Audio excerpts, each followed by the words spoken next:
Hello friends, Beauty's Bake and Cook চ্যানেলে আমি beauty.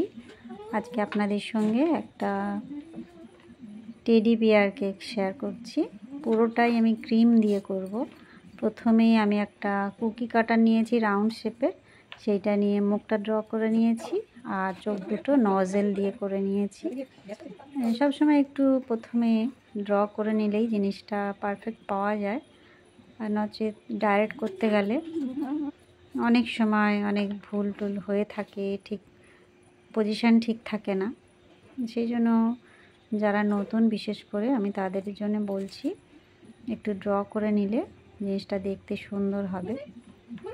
আমি এখানে প্রথমেই কি করেছি, সাদা ক্রিম দিয়ে মুখ আর চোখ এই দুটো যেখানে যেখানে আমি দাগ দিয়ে নিয়েছিলাম, সেটা আগে একটা ছোট স্টার নজেল দিয়ে ভর্তি করে দিয়েছি ক্রিম দিয়ে। আর এইবারে এটা হচ্ছে ব্রাউন কালার আমি ক্রিমের সঙ্গে মিক্সড করেছি। এটাও ছোট সাইজের একটা স্টার নজেল। নজেলগুলোর নাম্বার আমার কাছে নেই, আমি একসঙ্গে অনেক কটা কিনেছিলাম, যার জন্য আমি নাম্বারটা বলতে পারি না। একদম ছোট সাইজের স্টার নজেল, সেটা দিয়েই কাজটা করছি। আর যখনই মুখ চোখ হয়তো আলাদা, এখানে যেরকম আমি সাদা দুটো আগে কি করেছি, ব্রাউন কালার ক্রিম দিয়ে সেটা রাউন্ড করে নিয়েছি, তারপরে বাকি জায়গাগুলো ফিল করছি। এতে কি হয়, আমি যে গোল করে রেখেছি শেপগুলো, সেটা প্রপার থাকে আর কি, ঠিকঠাক থাকে। আস্তে আস্তে আমি পুরোটা কভার করে নিলাম। আমি প্রথমে ভেবেছিলাম চোখ মুখগুলো আমি ফন্ডেন্ট দিয়ে করব, কিন্তু পরে ভাবলাম বাজেটটা বেশি হয়ে যাবে, সেই কারণে আর ফন্ডেন্ট দিয়ে করলাম না, পুরোটা ক্রিম দিয়ে করার চিন্তাই করলাম। পরে যখন কেকটা পুরোপুরি রেডি হয়ে গিয়েছিল, তখন দেখলাম ক্রিম দিয়ে বেশ ভালোই লাগছে। এর আগে আপনাদের সঙ্গে আমি টেডি বিয়ার শেয়ার করেছিলাম, সেগুলো ফন্ডেন্ট দিয়েছিল, তার ডিজাইনটা অন্যরকম ছিল। পুরো কেকটাই আমি ক্রিম দিয়ে আর কি করেছিলাম, গ্রাস নজেল দিয়ে। আর এটা স্টার নজেল দিয়ে দেখাচ্ছি।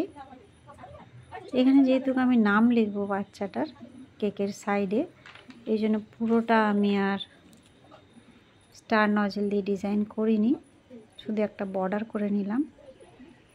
মুখটা আর একটু উঁচু করে দিচ্ছি আমি, যাতে দেখতে ভালো লাগে। নাক মুখ থাকবে, চোখটাও একটু উঁচু করে নিচ্ছি।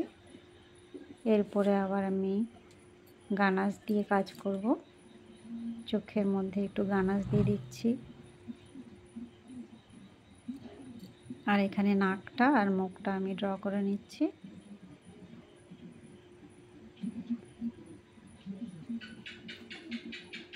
আমার চ্যানেলে আমি বাচ্চাদের জন্য বিভিন্ন ধরনের থিম কেক শেয়ার করে রেখেছি, সেগুলো আপনারা দেখতে পারেন।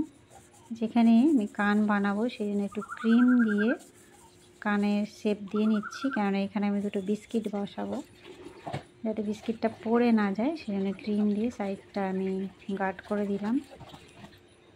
আবারও একটু ক্রিম নিয়ে বিস্কিটের উপরের দিকটা টেনে দিচ্ছি।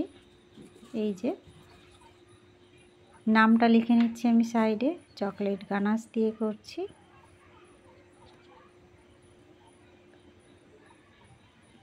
চকলেট গানাশটা একদম স্মুথ রেখে তবে কাজটা করতে হবে, নচেত লেখার সময় খুব প্রবলেম হয় স্টিফ হয়ে থাকলে।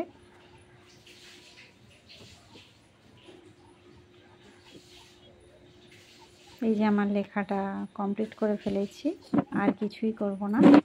এটাই হলো ফাইনাল লুক বন্ধুরা। কেমন লাগলো? ভালো লাগলে বা একটু হেল্পফুল মনে হলে অবশ্যই একটা লাইক করবেন, চ্যানেলটা সাবস্ক্রাইব করে রাখবেন। আমি ফেসবুক, ইনস্টাগ্রাম, ইউটিউব 3 জায়গাতেই আছি, আমাকে ফলো করতে পারেন। Bye bye.